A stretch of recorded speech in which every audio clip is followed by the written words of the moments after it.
Tyson Alex didn't believe in fate. Fate didn't torque bolts to exact specification. Fate didn't build engines that roared to life under steady hands and earned skill. Fate didn't keep promises. People did, or they didn't. And most didn't. He stood outside O'Toole's pub, the neon sign buzzing faintly above him, casting red lights across the scar on his knuckles, a reminder of something broken long before bone had healed. He could still hear Taylor's voice from earlier that afternoon. "Just one drink, man. If you hate her, I'll reorganize the entire damn shop myself." Tyson had leaned back against the lift, folding his arms. "If I hate her, you reorganize and degrease it." Taylor smirked. Tyson had paused. Taylor knew him too well. Knew Tyson wouldn't lie. Knew Tyson wouldn't fake disinterest just to win a bet. So here he was, because Tyson Alex honored bets. And because somewhere beneath the armor he'd forged from disappointment and survival, he still remembered what it felt like to want something. He pushed the door open. Warm air, whiskey, and low laughter wrapped around him. Then he saw her, and everything inside him went still. Alannah. Alannah Malcolm didn't get nervous. She stood inches from roaring dragsters traveling over 200 miles per hour. She leaned into engine bays worth more than most homes just to capture that perfect shot. But sitting alone at O'Toole's, waiting for a man she never met? Her pulse had its own opinion. She adjusted the sleeve of her jacket, a vintage black Scott Perfecto, worn soft with time, molded to her shape like it belonged there. She paired it with fitted jeans and red-strapped pumps that she changed into just before arriving. Professional by day, dangerous by night. She lifted her whiskey as the door opened and saw him. He moved like gravity answered to him. Tall, solid, effortless. Dark brown hair brushed his shoulders, waves catching the light. His white t-shirt clung to the muscle built through years of labor, not vanity. Oil stains marked the cuff of his jeans like proof of who he really was. Real, unpolished, honest. He scanned the room. His eyes found hers. Golden. Not metaphorically, they were golden. The moment stretched, something in her chest tightened, and he walked towards her, each step steady, certain. She set her glass down carefully, suddenly aware of everything. Her breath, her hands, the way his gaze never left hers. He stopped beside the table. For a moment, neither spoke. Then he spoke, his voice low and rough around the edges. "Alannah." Not a question, recognition. She stood. "Tyson." Her name sounded different in his presence. He pulled out her chair, simple, respectful, devastating. She sat as he took the seat beside her at the bar, and the air between them ignited. Up close she was dangerous. Not because of how she looked, but because of how she looked at him. Not impressed, not intimidated, interested. And that was worse. He gestured toward her jacket. "A Scott Perfecto?" Her lips curved slightly. "You know your leather." "I know quality." His eyes met hers. Her fingers traced the rim of her glass. "Leslie said you build motorcycles." "Custom." "And you own the shop?" He shrugged. "Built it from nothing." Her gaze didn't waver. "That's not nothing." He did not expect that. Most people heard ownership and saw profit. She saw effort and respect. He leaned forward slightly. "What made you say yes to this?" She didn't hesitate. "Taylor said you were honest." That hit deeper than he expected. "And Leslie," she added, voice softer, "said you had a good heart." He almost laughed. Almost. Leslie talks too much. Her smile deepened. "Do you?" His voice dropped. "Only when it matters." The tension between them thickened. Electric, alive. Her foot brushed his beneath the table. Accident? Probably. He didn't move away. Neither did she. He was nothing like she'd expected. She'd dated charming men, polished men, men who performed confidence like a theater. Tyson didn't perform anything. He simply was. Every movement efficient, every glance intentional, every silence meaningful. She finished her drink slowly. "So," she said, voice lighter than she felt, "what happens if you don't like me?" He didn't flinch. Taylor spends a week degreasing my shop. She laughed. "That's a terrible bet." I don't lose bets. His eyes held hers. And you? She leaned forward. "What if I don't like you?" He paused. Something flickered in his expression. Then I wasted your time. The honesty of it stole her breath. She waved to the bartender for a second drink. His hand moved at the same time, reaching for hers. Their fingers touched, and heat shot up her arm. Neither pulled away. The world narrowed. Just him. Just her. Just this. She didn't remember deciding to speak. "Tell me about your shop."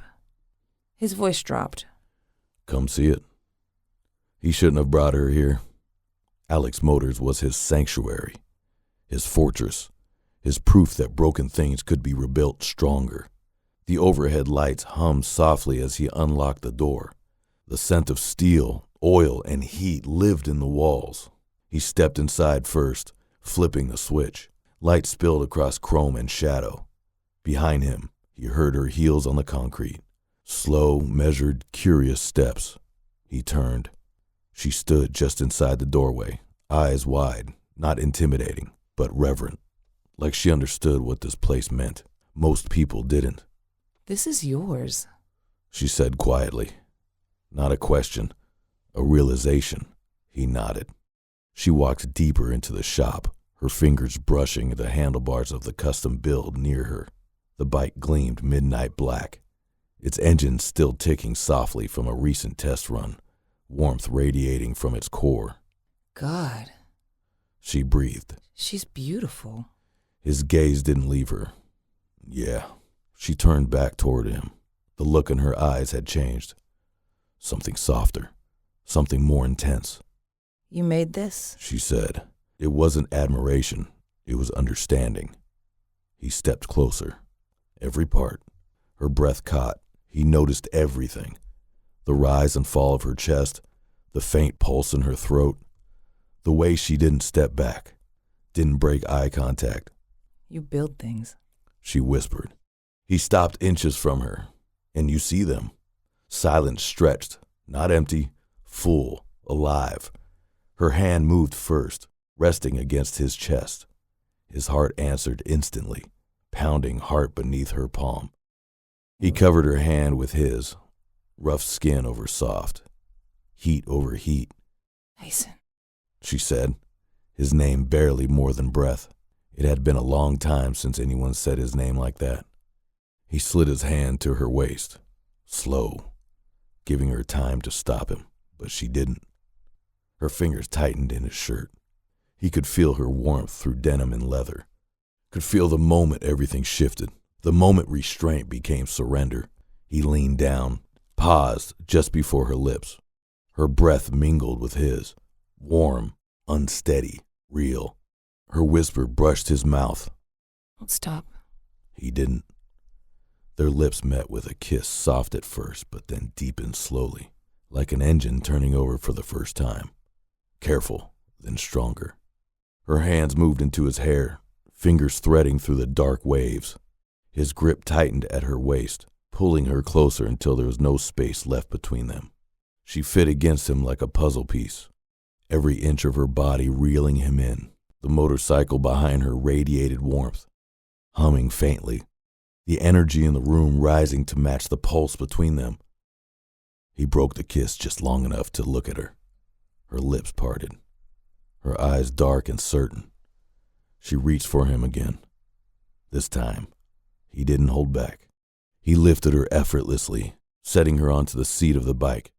Her legs parted instinctively to accommodate him, the red straps of her heels catching the light. He noticed their gleam, the height of the heel.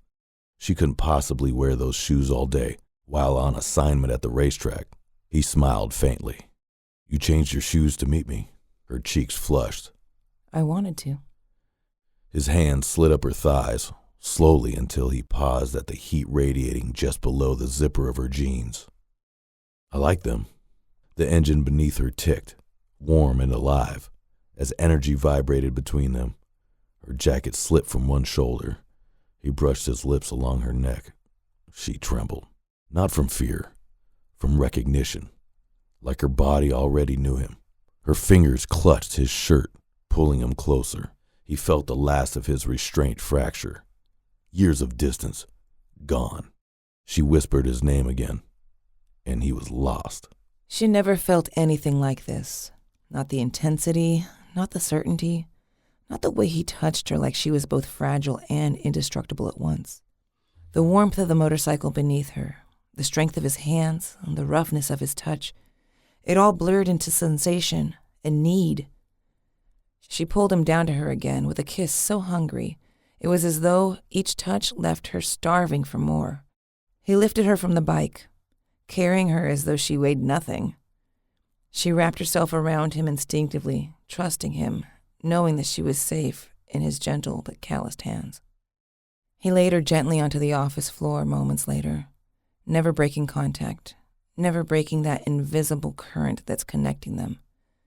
His hand cradled her face, thumb brushed against her cheek, a gesture so tender that it stole her breath.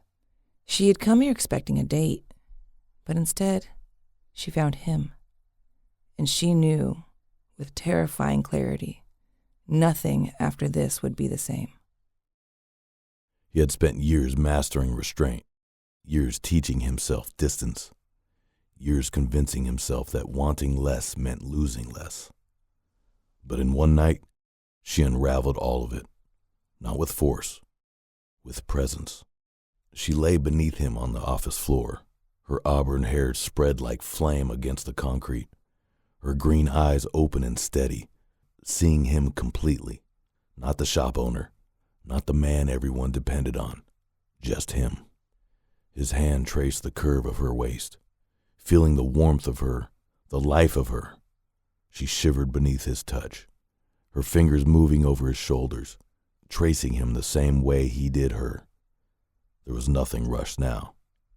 No urgency born of impulse, only inevitability. He lowered his forehead to hers, breathing in her scent of honeysuckle, bergamot, and the faint memory of gasoline. He slowly started peeling off her shirt, exposing the perfect, pale, supple skin of her bosom, then moving to the strap of her heels, kissing her feet as in a silent act of devotion. Soon they both lay glistening in the nude in a sheen of sweat and desire. Tyson hovered over Alannah, as his left hand made its way to his cock pumping, and the other slipping to the apex of nerves between her thighs, massaging her core. She reached for him, hands sliding to the back of his neck, pulling him to her breast as if the need for his lips on her was too much to bear. He suckled and caressed, pulling her on top of him. She slid down on his cock as he thrusted deep in her core.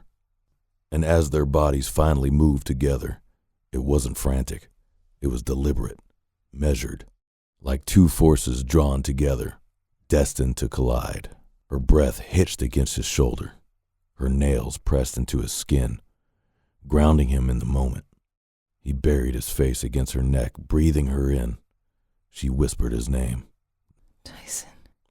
She rode him like a stallion that had just been broken, commanding, sure and unhesitating. He held her tighter, moving her hips against his as they rocked in a rhythm together, heartbeat and breath in sync.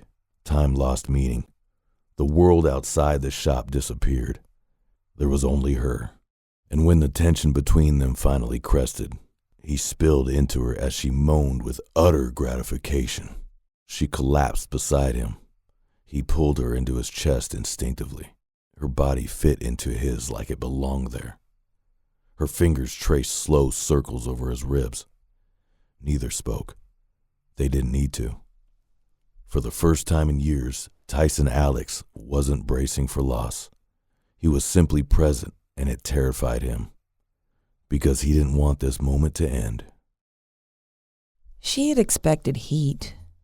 She hadn't expected peace.